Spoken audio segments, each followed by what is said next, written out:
एक तो विलन्स को लिखना कितना मुश्किल होता है। एक अच्छे विलन को ऑब्वियसली कहानी में कंट्रीब्यूशन होना चाहिए, मेन स्टोरी से उसका कनेक्ट होना चाहिए, ऑडियंस से उसे कनेक्ट करना है या नहीं, उसके एक्शन को जस्टिफाइबल बनाना है या फिर प्योर ईविल रखना है, वो सच में विलन है या फिर सिर्फ हमारी कहानी का एंटैगनिस्ट, हमारे नायक को टक्कर देने वाला एक बेहतरीन प्रतिपक्षी। हमारा एंटैगनिस्ट एक बंदा होगा, एक फिजिकल फोर्स या फिर एक फोर्स ऑफ नेचर, एक थॉट, एक सोच, एक बीमारी, कोई भी ऐसी चीज जो हमारी स्टोरी में हमारे नायक को उसके लक्ष्य को प्राप्त करने से रोकती हो, उसके सामने उसके मार्ग में एक चट्टान की तरह खड़ी हो जिसे उसे पार करना होगा। ये सब करके हम एक महान कहानी बनाने की ओर अपना पहला कदम बढ़ा चुके हैं। वेल, मेरा फेवरेट ट्रोप ऑफ विलन है जो कि हीरो को मेंटल एंड फिजिकल लेवल पे चीर के रख दे। स्ट्रेंथ एंड इंटेलेक्ट का ऐसा परफेक्ट कॉम्बिनेशन जो हमारे हीरो के मोरल कंपास को एकदम हिला के रख दे। ऑडियंस भी दो हिस्सों में बढ़ जाए, जनता को भी डिलेमा हो जाए कि यार सही बंदे का साथ दे रहे हैं कि नहीं, या फिर हम जिस बंदे का साथ दे रहे हैं क्या ये जरूरी है कि वो सही हो। या फिर कई बार विलन को स्टोरी में इस तरीके से प्रेजेंट करना कि हम ही अपने आप पे सवाल करने लग जाए, यार हम ही तो गलत जज नहीं कर रहे हैं, आखिरकार ये अपना काम ही तो कर रहा है। Well, villain can be sympathetic, but their actions and motives are definitely questionable. And mind you, यहाँ पे मैं villains की बात कर रहा हूँ, एंटी हीरोज की नहीं, and modern day anti heroes की तो बिल्कुल नहीं। एक बात और, थंबनेल पे मैंने एंटैगनिस्ट लिखा है, पर यहाँ हम एंटैगनिस्टिक विलन्स की बात करेंगे, क्योंकि as you all know antagonist and protagonist हमारी कहानी के पर्सपेक्टिव पे डिपेंड करते हैं। फॉर एग्जाम्पल, ब्रेकिंग बैड में हैंक एंड स्काइलर वॉल्टर के रास्ते का कांटा होते हैं, उसकी जिंदगी के एंटैगनिस्ट होते हैं, बट वो इंटायरली बैड गाइज तो नहीं होते। सो हम बात कर रहे थे एक स्ट्रॉन्ग मोटिव वाले विलन की, एंड ऐसी लिस्ट में हमारा प्यारा थैनोस सबसे ऊपर तो आता ही है। एंड गेम के बाद से इस तरह की चॉइसेस में थैनोस ही सबसे बड़ा नाम है। And most charismatic thing about Thanos is कि ये मुंह खोले और बिना अंगार उगले रह जाए तो यूनिवर्स के नियम ना चेंज हो जाए। एंड थैनोस की पॉपुलैरिटी का one of the main reason उसके ये डीप डायलॉग्स भी हैं। You are not the only one cursed with the knowledge. Only times he is not dropping bodies when he is dropping bars. Now Thanos का motive originate होता है उस problem से जिसने इसकी सिविलाइजेशन को पूरी तरीके से खत्म कर दिया। एंड थैनोस ने अपने मन में ही सोच लिया कि अगर इसके सॉल्यूशन को इम्प्लीमेंट किया जाता तो शायद इसकी सिविलाइजेशन बढ़ जाती। सो वो निकल पड़ता है यूनिवर्स की दूसरी सिविलाइजेशन को बचाने, thus proving the title the mad Titan. And अभी भी कुछ लोगों को लगता है कि थैनोस ने उस डिसीजन को लेके गलत नहीं किया था, कहा था ना dividing the audience. Well, Thanos ने 50% पॉपुलेशन को भले ही ना खत्म किया हो, लेकिन 10% पॉपुलेशन को तो परमानेंटली खत्म करवा ही दिया होगा। सोचो जब एवेंजर्स ने लोगों को वापस लाया होगा, कोई प्लेन में उड़ रहा होगा तब वो राख बना होगा, अभी जब वहां पे वापस आया ना प्लेन है वो हवा में सीधा नीचे। कोई जहां से गायब हुआ होगा वहां शायद कोई बिल्डिंग अब बन गई हो और वो कंक्रीट के बीच में फंस गया हो। आई मीन फाइनल डेस्टिनेशन के 10-15 पार्ट्स बना सकता है एमसीयू अगर इस कॉन्सेप्ट को देखा जाए तो। खैर, पॉप कल्चर के बारे में बात करने में मजा तो आता है, लेकिन जिंदगी में कोई मिलता ही नहीं जिससे ऐसे बात कर सके। लेकिन कभी कभी कुछ बढ़िया लोग मिल जाते हैं। मेरे क्लास के एक बंदे के साथ ऐसे ही बात कर रहा था, भाई कौन सी सीरीज पसंद है? अरे यार मैं तो नाम ही लेता रह जाऊंगा, Breaking Bad, Attack on Titan, Death Note, Game of Thrones, Walking Dead. लेकिन भाई जितनी भी सीरीज का नाम ले लो, जीओटी का मुकाबला करना मुश्किल है। भाई जीओटी मेरी भी फेवरेट सीरीज है। क्या स्टोरी, क्या प्लॉट, क्या कैरेक्टर्स हैं। वैसे तेरा फेवरेट कैरेक्टर कौन सा है? मेरा यार जॉन स्नो। यार मुंह की बात छीन ली तूने। वैसे और भी कैरेक्टर्स हैं, Tywin, Tyrion and Robb Stark मुझे काफी सही लगता है। रॉब स्टार्क चूतिया था। क्या बात कर रहा है भाई, पागल वागल हो गया क्या? पागल क्या, अपनी पूरी आर्मी की कमान उसके हाथों में थी, पूरे नॉर्थ के हर एक हाउस ने उसको अपना राजा चुना था, और तुम पूरी सेना को अपनी नादानियों के चक्कर में एक झटके में खत्म करवा देते हो। झटके में नहीं, धोखे में। और कौन सी नादानी? जिससे प्यार करता था उससे शादी ही तो की थी। तुम एक राजा हो, तुम्हारे बात की कुछ वैल्यू होती है। तुमने फ्रेज से शादी का वादा किया है तो लास्ट मोमेंट पे अपनी बात से मुकरने का क्या मतलब है? और अगर यही बात थी तो लॉर्ड कास्टाक को सीधा मारने के अलावा कोई और तरीके से हैंडल किया जा सकता था। भाई सुन, रॉब ने उन लैनिस्टर लड़कों को अपनी सुरक्षा में लिया था। एक राजा की सुरक्षा की कुछ वैल्यू होती है। एंड रही बात फ्रेज की, तो इन्होंने ऐसा इसलिए किया क्योंकि वो कायर थे। एंड वॉर के डेकोरम का क्या? हाँ भाई, अगर ऐसी बात है तो राजा के वादे की भी कुछ वैल्यू होनी चाहिए। एंड अगर आसपास की दुनिया हरामजादी है तो तुम्हारा ऐसा रवैया तो तुमको मरवाएगा ही। फ्रेज के इंटेंशंस के बारे में तुम्हें अंदाजा होना चाहिए था। सब जानते हैं टाइविन लैनिस्टर किसी भी हद तक जा सकता है अपनी बात मनवाने के लिए, जीतने के लिए। जब वो औरतों और बच्चों तक को नहीं छोड़ता, उसकी क्रूरता के ऊपर गाने लिखे जा चुके हैं, तो ऐसे ओपोनेंट के सामने इतनी गलतियां तुम कैसे कर सकते हो? भाई तू चाहता क्या था उससे? बेटर उम्मीद थी। खैर at the end of the day है तो स्टोरी। हाँ है तो स्टोरी। क्लास की पीछे वाली सीट पे ऐसे ही ज्ञान की नदियां बहती हैं। खैर तुम जो भी कहो, टाइविन वॉज अ मेनेस। तुम देख रहे हो, टाइविन ने निहत्थे सेना को धोखे से मार दिया। एंड जब उसको कन्फ्रंट किया जाता है तो कहता है जहां हजारों मरने थे वहां मैंने सैकड़ों को मार के युद्ध खत्म कर दिया। एंड जब टाइविन कहता है The Northerners will never forget. Good.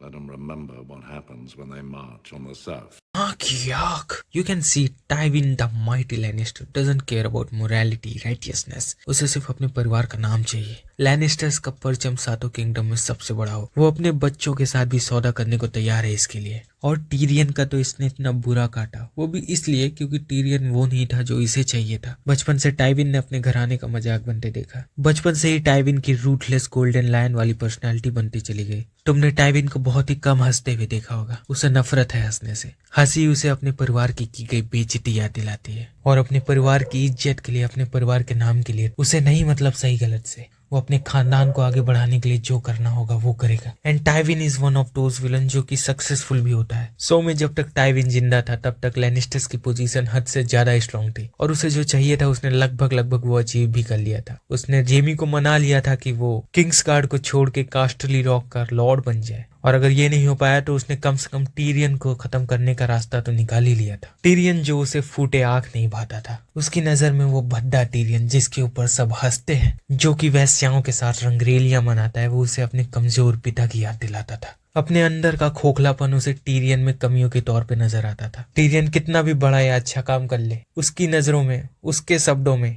Tyrion था तो सिर्फ एक vengeful, spiteful, monstrous beast. And then अपने आखिरी मोमेंट पे कमोड पे बैठे हुए हमें ये पता चलता है कि टाइविन एक हेटफुल, मैनिपुलेटिव वॉर क्रिमिनल ही नहीं। I mean, उसने अपने बेटे की वाइफ को अपने आदमियों से, खैर छोड़ो, और माउंटेन के किस्से तो कौन नहीं जानता है। सो कहाँ थे? सिर्फ एक वॉर क्रिमिनल ही नहीं, एक हिपोक्रेट भी है, दोगला इंसान। जिन वैश्याओं के साथ रहने के लिए वो टीरियन को जिंदगी भर सुनाता रहा, अंत में पता चलता है कि वो भी कोई दूध का धुला नहीं है। जो कमियां उसे अपने बाप में या अपने बेटे में दिखाई देती है, उन कमियों से वो भी अछूता नहीं है। एंड टाइविन वर्सेस टीरियन की इस लड़ाई में टाइविन को एक डिजर्विंग मौत मिलती है। The golden lion does not in fact shit gold. तो आगे चलते हैं अगले कैरेक्टर की ओर, brigadier Pratap.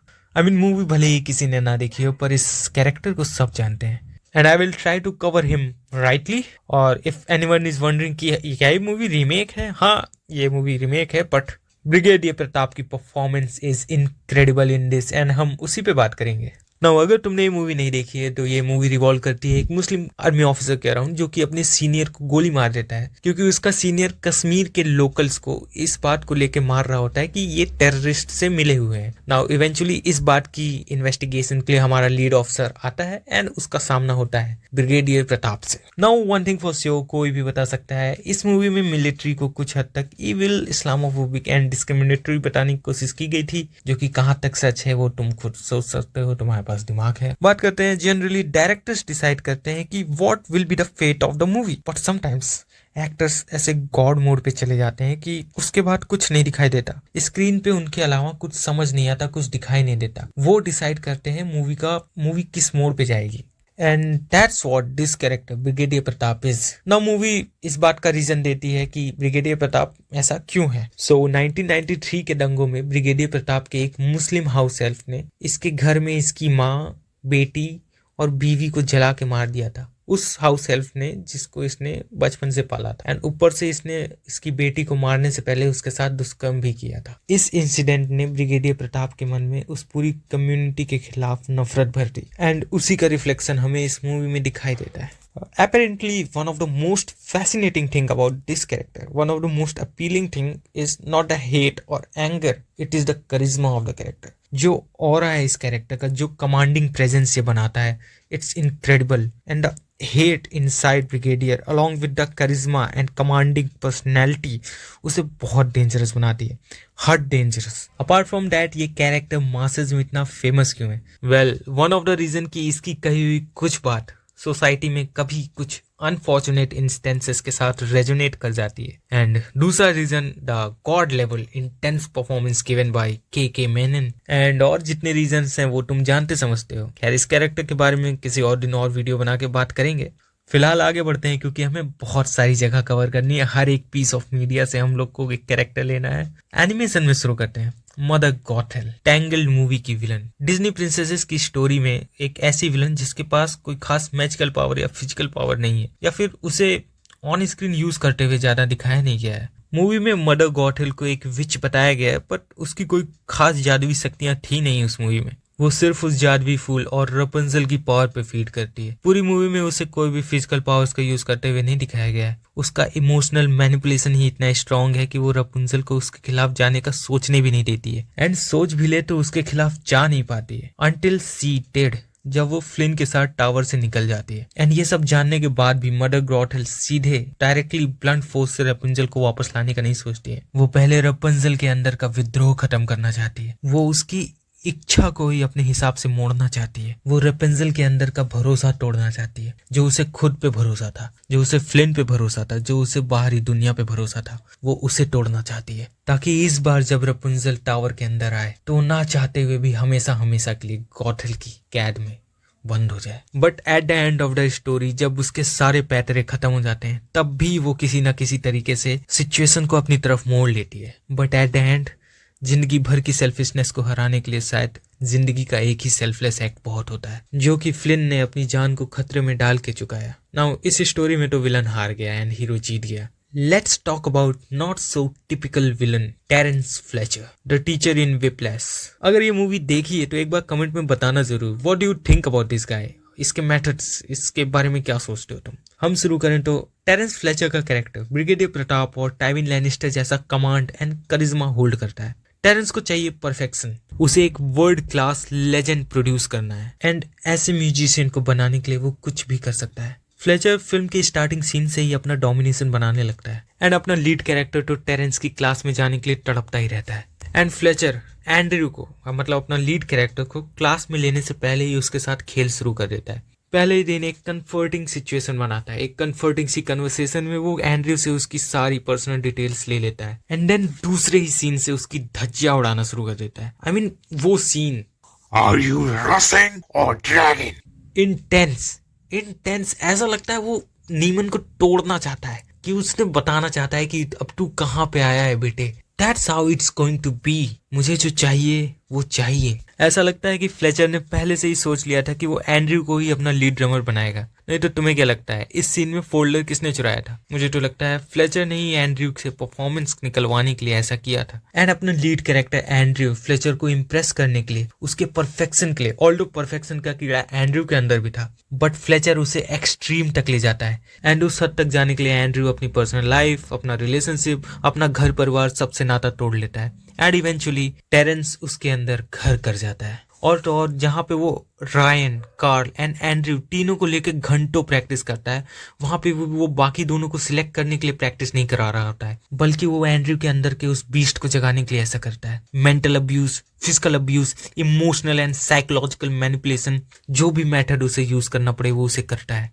And in methods का कितना एक्सट्रीम रिजल्ट आ सकता है वो हमें इस मूवी में पता भी चलता है ना। तुम यहाँ कह सकते हो कि भाई वो टीचर ही है, अपना काम ही कर रहा था, लेकिन अगर तुमने मूवी देखी है तो तुम समझोगे कि वो किस लेवल पे खेलता है। उसके एक स्टूडेंट ने खुद को अनअलाइव कर लिया था, एंड देन अगर तुमको लगता है कि वो सच में टीचर है, वो अपने स्टूडेंट्स का भला चाहता है, तो लास्ट में जब वो एंड्रयू से बदला लेना चाहता है, क्योंकि एंड्रयू की शिकायत से उसको इंस्टीट्यूट से निकाल दिया गया था, सो फ्लेचर ने एंड्रयू से बदला लेने के लिए इस सीन्स में जो म्यूजिकल नोट्स बदल दिए थे, इससे एंड्रयू का करियर लगभग खत्म ही हो गया था। लेकिन यहाँ पे एंड्रयू इम्प्रूव करके जो पीक परफॉर्मेंस डिलीवर करता है, उसके बाद इन दोनों की स्माइल देख के हमें लगता है कि फाइनली एंड्रयू ने फ्लेचर के सामने खुद को प्रूव कर लिया, एंड फ्लेचर भी पहली बार उसे एक्सेप्टेंस देता है, एंड हमारा हीरो जीत जाता है। But at the end of the day Fletcher जो चाहता था उसने उसे बना दिया है। हेन टेन प्रकार फ्लेचर अपनी सारी टेक्निक्स को ग्रेटनेस अचीव करने के नाम पे जस्टिफाई कर लेता है, एंड एट द एंड नीमन को वो अपने ढांचे में ढाल लेता है। It even makes you think if he was right, ऐसा कैसे हो गया कि विलन जीत भी जाता है और ऑडियंस को और हीरो को दोनों को अच्छा लगता है। बहुत कमाल का विलन लिखा था भाई, मजा आ गई थी इस मूवी को देखने में। नाउ इस वीडियो को एंड करेंगे हम सुप्रीम यास्किन के साथ। यू नो कल की मूवी का वो पार्ट जहाँ पे स्टेक्स काफी हाई हो जाते हैं। कमल हसन एज यास्किन कल्कि में सिर्फ 2 सीक्वेंस में आते हैं, एंड दोनों सीन्स कल्कि के बेस्ट सीन्स में से एक हैं। एंड यहाँ पे हम ऑब्वियसली उसके इंट्रोडक्शन सीन की बात करेंगे। नाउ थ्योरीज आर कि यास्किन कली नहीं बस उसका एक प्यादा है। खैर इसके बारे में बात करेंगे, पहले इस कैरेक्टर पे बात करते हैं। We get to know that this guy is more than 200 years old। इसने लगभग पूरी दुनिया के रिसोर्सेज को अपने भीतर ले लिया है, अपने कब्जे में ले लिया है, एंड उसने उससे मिला के कॉम्प्लेक्स बनाया है। वेल द थ्योरी इज कि दुनिया में एक ही लोकेशन पे कॉम्प्लेक्स नहीं है बल्कि कई और लोकेशन पे भी कॉम्प्लेक्स है, एंड ये वाला मेन कॉम्प्लेक्स है। But let's get on with the scene. जब ये साइंटिस्ट यास्किन को मारने की ट्राई करता है, देन द फर्स्ट डायलॉग, मृत्यु को मैंने बहुत आहुतियां दी हैं, वो मुझे छू भी नहीं सकती। एंड ये दिखाई भी देता है कि किस लेवल पे ऑपरेट करता है ये। नाउ हिज नेक्स्ट डायलॉग, राजा और राज बदलते हैं एंड उसके साथ बदल जाती है तुम्हारी अच्छाई। He think he is beyond the concept of good and evil, या फिर अच्छाई या बुराई का ये कॉन्सेप्ट ही पूरी तरीके से गलत है। यास्किन की नजर में इंसान एक सड़ी हुई नस्ल है। यास्किन भले ही खुद भी इंसान हो, लेकिन वो बाकी इंसानों से कई ऊपर है, या फिर उसके अंदर का मनुष्य अब बचा ही नहीं है। द वॉर्स, डिस्ट्रक्शंस, हार्म जो इंसानों ने इतने सालों में नेचर को पहुंचाया है, वो उसे इंसानों का फैलाया हुआ कैंसर मानता है। उसकी नजर में ह्यूमैनिटी डिफेक्टिव है। यास्किन के हर एक डायलॉग को रियलिटी से रेजोनेट करके लिखा गया है। All the unnecessary and silly Wars को खत्म करके उसने उस पूरी दुनिया पे एक छत्र राज्य स्थापित किया है, और इस कार्य को करने के लिए जैसा कि उसने कहा कि मृत्यु को उसने बहुत आहुतियां दी हैं। उसके अकॉर्डिंग इंसान जो कि इस प्रकृति को बर्बाद कर रहे हैं, उसकी कदर नहीं कर रहे हैं, वो इसके लायक ही नहीं है। तो उसने दुनिया के सारे रिसोर्सेज इंसानों से छीन के अपने अंदर कर लिए। वो अपने में सोचता है कि वो इस दुनिया को बचा रहा है, वो इंसानों को बेहतर बनाने के लिए यह काम कर रहा है, या फिर ये नहीं भी सोचता होगा। एंड इन द प्रोग्रेस उसे जितनी लाशें बिछानी पड़े वो बिछाएगा, उसे फर्क नहीं पड़ता। He is right in his own mind, and वो एक्सक्यूजेस देता है अपने लिए, एंड कहीं ना कहीं वो एक्सक्यूजेस कुछ हद तक सही भी साउंड करने लगते हैं। He wants to cure this human defect, and most probably वो कैसे होगा, मुझे लगता है वो इंसानों के अंदर की फीलिंग एंड इमोशंस को खत्म करना चाहता है। That is the solution of the defect. And concluding all this information and what you have seen in the movie, I think ये बंदा कली का एक वेसल है। ही इज नॉट कली, yet he is that much dangerous. And इसे second movie में देखने के लिए I am so excited. Other than the fights जो कि इसके और अश्वत्थामा के बीच में होंगी, इसके और भैरवा के बीच में होंगी, मैं इस बंदे के बिलीफ को सैटर होते हुए देखना चाहूंगा। एक कन्वर्सेशन इसके और अश्वत्थामा के बीच में, या फिर इसके और भैरवा एज कर्ण के बीच में, जहाँ पे he tries to mentally fuck our lead hero through his ideas, but eventually इसके थॉट प्रोसेस को अश्वत्थामा या भैरवा श्री कृष्ण की किसी फिलॉसफी का यूज करके ही चकनाचूर कर देते हैं। That will be one hell of a moment to see। अब क्योंकि इस मूवी की शूटिंग भी स्टार्ट हो गई है तो एक्साइटमेंट और ज्यादा हो गई है। सो वेट कर रहे हैं नाग अश्विन जी बहुत तगड़ी मूवी बनाना, एंड पिछली पार्ट्स की जो भी क्रिटिसिज्म थी उनको भी खत्म कर देना। देखते हैं कैसी आती है। इस वीडियो को फिलहाल यहीं खत्म करते हैं, एंड और भी कई सारे विलन्स हैं जिनको कि पार्ट 2 ऑफ दिस वीडियो में डिस्कस करेंगे। फिलहाल के लिए bye and thank you for watching the video.